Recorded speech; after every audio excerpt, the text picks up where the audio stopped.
रंजालि बैसागु बोथोरा सफैलायबाय जोंनि गेजेराव दंस' मात्र साननैसोल'सै बेनि गेजेरावनो रंजालि बैसागुआ जोंनि गेजेराव सफैलायबाय बर' हारिनि आंगो फोरबो रंजालि बैसागुआ हायलालाय हुइलालाय जोंनि गेजेराव सफैलायबाय दाउ खौनि गोदै देंखो खोनानो मोनलायबाय बर' गामि गामि आरो खोनानो मोनबावगोन बर' गामि गामि खाम जथा सिफुं रिंखांनाय लोगोसेनो बैसागु रंजालि बैसागु बोथोराव गिदिर उन्दैनिफ्राय लानानै आबै आजौमोना गाजा गोमजायै हायलालाय हुइलालाय रंजागोन दायो आं बे समाव दङ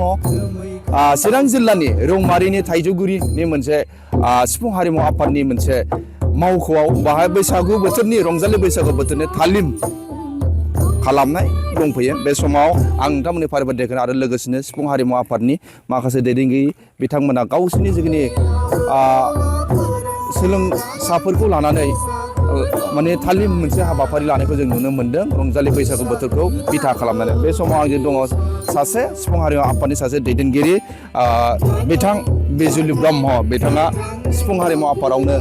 फार्स्ट गिबि दामजेननानै मिथिजानाय सिफुं दामनानै मिथिजानाय मोनसे बिथाङा बे समाव बिथांमोननिफ्राय मिथिजागोन बर' हारिनि आंगो रंजालि बैसागु बोथोर सौफैलायबाय नोंथांमोना तालिम खालामगासिनो दङ मा बायदि रंजालि साखाफारा जादों रंजालि बैसागु बोथोराव खुलुमबाय सिफुं हारिमु आफादनि जानानै गोदान बोसोरनि मुङाव बयनिसिमबो आंनि खुलुमनायखौ हरबाय जोङो रौमारि सिफुं हारिमु आफादा जोंनि सिफुं हारिमु आफादनि मावख'आव थाइजौगुरियाव थानाय मावख'आव बैसागुनि थाखाय साखाफारा जादों जोङो बैसागु रंजानो थाखाय जोंनि माखासे मोसागिरि बिथांमोन दामगिरि बिथांमोना फैनानै बेवहाय थाग थियारि जागासिनो दङ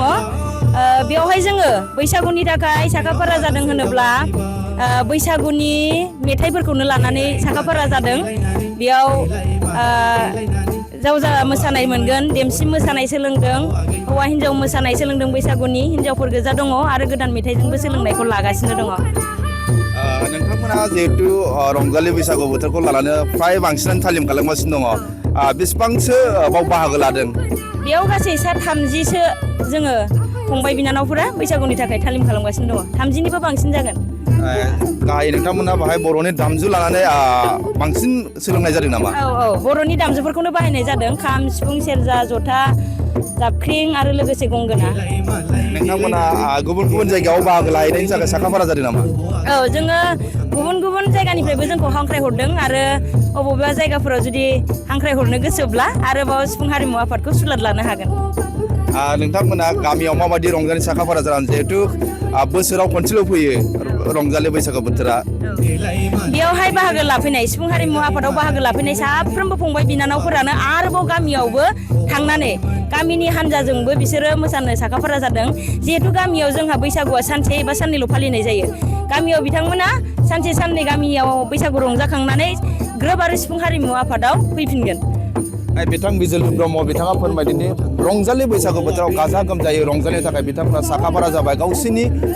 जेखिनि सोलोंसाफोरखौ लानानै मोनसे मेहेर गोनाङै रंजालि बैसागु बोथोराव बिथांमोना साखाफारा जादों आरो बर'नि जेखिनि दामजु बैसागु बोथोराव गोनां जानाय मुवा जेरै दामजु खाम जथा सिफुं सेरजा आरो लोगोसे